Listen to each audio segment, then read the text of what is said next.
Under the Bodhi Tree, a story of the Buddha. Under the Bodhi Tree.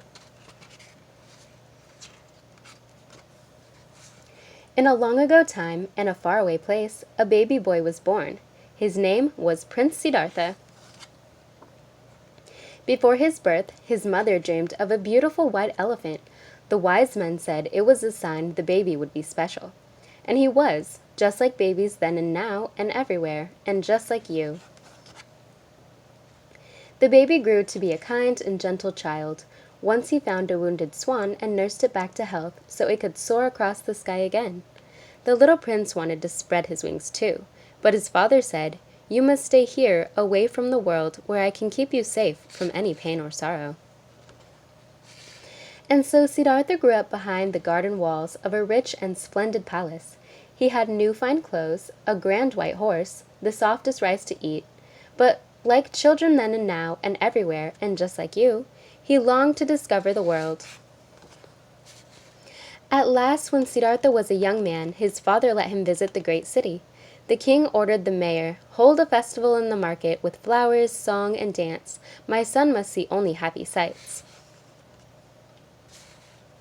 But of course, the prince was curious and wandered off to explore, and that is how he first came to see hardship, pain, and suffering. First, he gave a sip of water to a person lying sick with fever. Next, he helped an old man with an aching, crooked back across the road. Then, he bowed his head to share a grieving family's sorrow.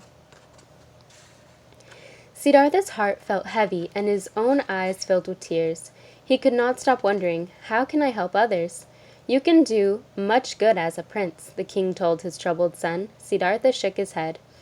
"Even the wisest ruler cannot stop sickness, old age, and death," he said. "I want to find a way to help people live in ease and peace." And so, like seekers then and now and everywhere, the prince set off to find his way, just as you may do someday.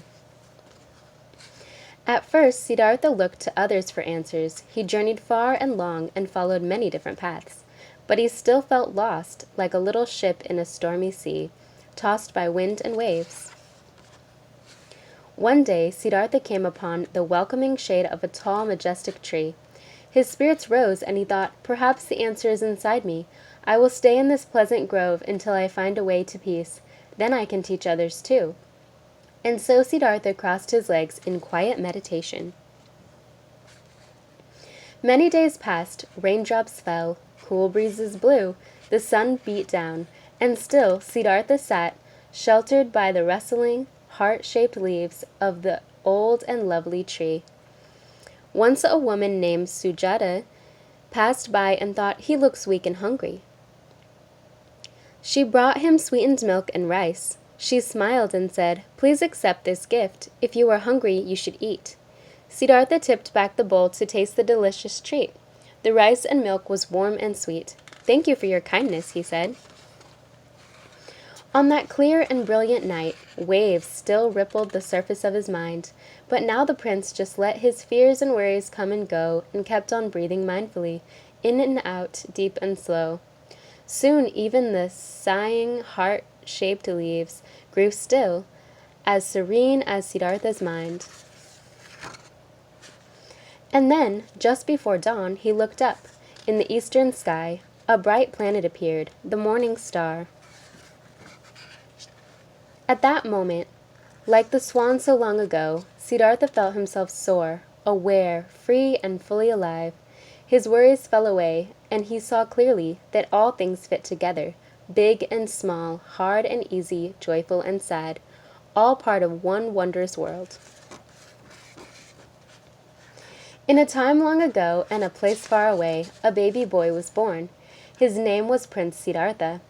Today we call him the Buddha, the awakened one. Buddha did not stay alone under the heart-shaped leaves of the sacred Bodhi tree. Instead, he rose and went into the world to show the way of peace to others, then and now and everywhere, and yes, of course, to you and me. The end. Thank you for joining me today. Thank you for watching Dawn Vibes Yoga, and may you always be happy and free.